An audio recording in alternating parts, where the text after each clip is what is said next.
বন্ধুরা, একবার হলো কি, একটা গাছের উপর একটি মিষ্টি টুনটুনি পাখি ছিল। আর সে একদিন দুটি ডিম পাড়ে, কিন্তু টুনটুনিটি ছিল খুব দুঃখী। তার স্বামী মারা গেছে, তাই বাসা থেকে তাকে একাই খাবার খুঁজতে বাড়ি থেকে বাইরে বের হতে হয়। তারপর সেই টুনি পাখি যখন খাবার খুঁজতে জঙ্গলের ভিতর দিয়ে যাচ্ছিল, হঠাৎ তার চোখে পড়ল চকচকে একটি বড় ডিমের। তখনই টুনটুনি পাখিটি সেই জিনিসটার কাছে চলে গেল। সে গিয়ে দেখে একটি অদ্ভুত সুন্দর একটি ডিম, আর টুনি পাখি সেই ডিমটা দেখে খুব অবাক হলো। কি, এই ডিমটা কার?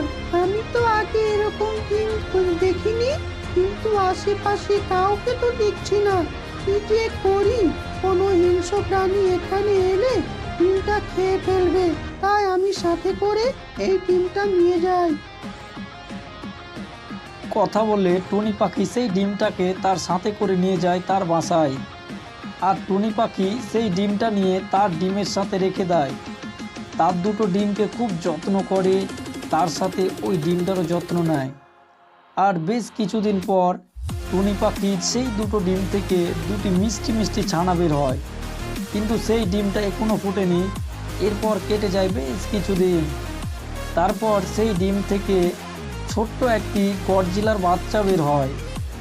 আর টুনি পাখি এটা দেখে বেশ অবাক হয়। এ কি, এটা তো গডজিলার বাচ্চা! আমি এই গডজিলার বাচ্চা নিয়ে কি করব? আমার মা, আমি তোমার কোলে যাব, তুমি আদর করো মা। ওরে আমার লক্ষ্মী সোনা, তুমি যে হও না কেন, তুমি আমাকে মা বলে ডেকেছো। এখন থেকে তুমি আমার বাচ্চা, তুমি আমার দুটো ছানার সাথে একসঙ্গে বড় হবে। মা, ও তো দেখতে অদ্ভুত, ওর সাথে আমরা থাকতে চাই না। ও দেখতে খুবই কুৎসিত, ওকে আমাদের সাথে বাসায় রাখবে না। ওকে দেখে আমার ভয় লাগে মা। ও আমার ছোট্ট সোনা, ও তোমাদের সাথেই থাকবে, ও আমার ছানা। পরের দিন সকালবেলা টুনটুনি তার বাচ্চাদের বলল, আমার ছোট্ট সোনামণিরা, তোমরা বাসায় থেকো আর সাবধানে থেকো, একজনা একজনের খেয়াল রেখো। তোমাদের জন্য বাইরে খাবার খুঁজতে যাচ্ছি। আচ্ছা মা, তুমি যাও, তাড়াতাড়ি চলে এসো, আমরা ভয় পাবো। তাড়াতাড়ি চলে এসো, আমি তোমার অপেক্ষায় থাকবো। তুমি চিন্তা করো না, আমি বোনদের খেয়াল রাখবো। আচ্ছা মা, তুমি যাও। ওরে আমার লক্ষ্মী সোনা, থাকো তুমি, আমি গেলাম। এই বলে টুনি খাবারের খোঁজে বাসা থেকে চলে যায়। আর বেশ কিছুক্ষণ পর এক বাজি শিয়াল তাদের বাসার সামনে দিয়ে যাচ্ছিল। আর সেই বাজি শিয়াল টুনির ছানা দেখে ফেলে।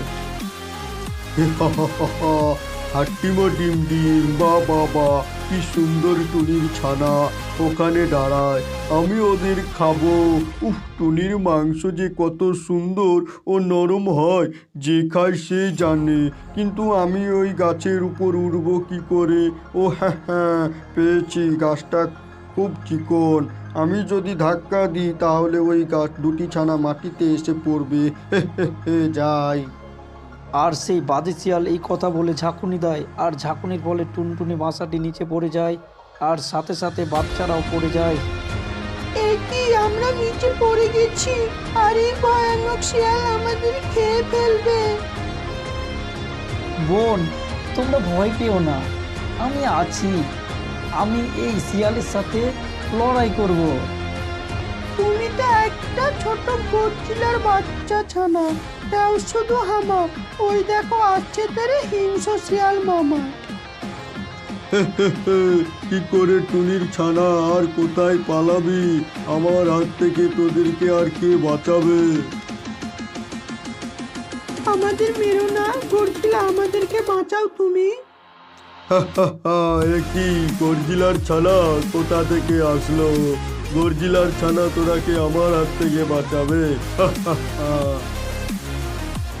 আরে ও শিয়াল মামা, তুমি কি ভেবেছো আমি এখনো খোকা? এমন মজা দেখাবো, তুমি হয়ে যাবে বোকা।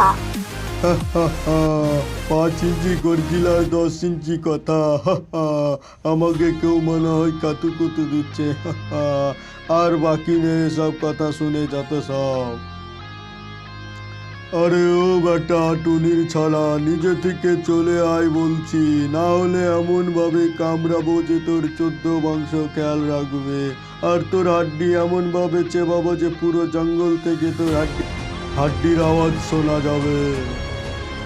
আরে ও গর্জিলা, একটা উপায় বের করো। টুনির কথা শুনে গর্জিলার ছোট্ট কিউট ছানা জোরে গর্জন দিল। আর গর্জিলার ছানার শব্দ শুনে গর্জিলার বাবা চলে এলো। খাও মাও খাও, শিয়ালের রন্দ পাও। বেটা শিয়াল, তোর অবস্থায় আমার ছানাকে খাবি। আজ বেটা তোর একদিন না আমার একদিন।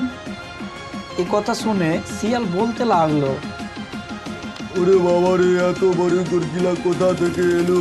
আমাকে যেভাবে হোক এখান থেকে পালাতে হবে, না হলে ও আমাকে খেয়ে ফেলবে। এই কথা বলে বাজে শিয়াল সেখান থেকে দৌড়ে পালালো। আর গর্জিলাটা পিছু পিছু যেতে থাকলো।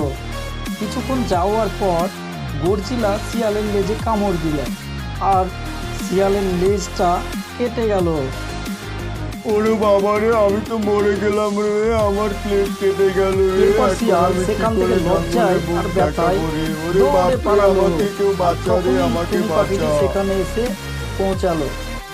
আর টুনি পাখি গর্জিলাকে বলল, তোমাকে ধন্যবাদ আমার ছানাদের বাঁচানোর জন্য।